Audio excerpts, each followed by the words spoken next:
Hello and welcome to Community Chats. Today on the show we have Rob Taylor, a solution architect here at AWS, talking all things DevOps.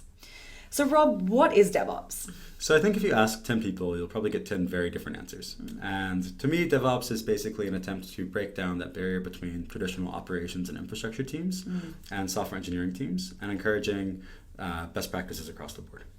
Okay, so do you actually have a concrete example of DevOps? Yeah, it's a good question. So one good example is internally at AWS, we have actual pipelines that are continuous integration and continuous delivery pipelines that deploy the code that our software engineers have been working on.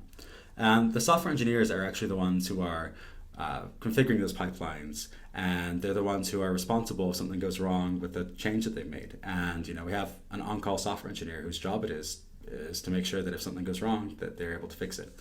And you can see that this is a change from the traditional model where you might have an operations team who gets paged in the middle of the night. Here it's the software engineers who own the result of their code.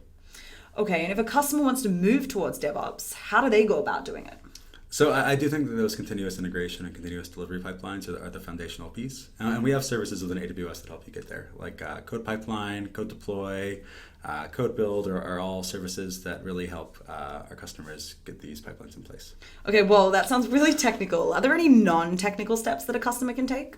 Sure. The biggest, thing that I've seen as far as successful adoption has been when that approach is actually coming top down. So when a C-level executive is actually the one who's saying, hey, I think that we need to actually have our software engineers owning, the results of what they do. I've seen it be a lot more successful than when it's bottom up. Yeah, of course. Thank you so much, Rob, for your time today. We'll see you next time. Bye.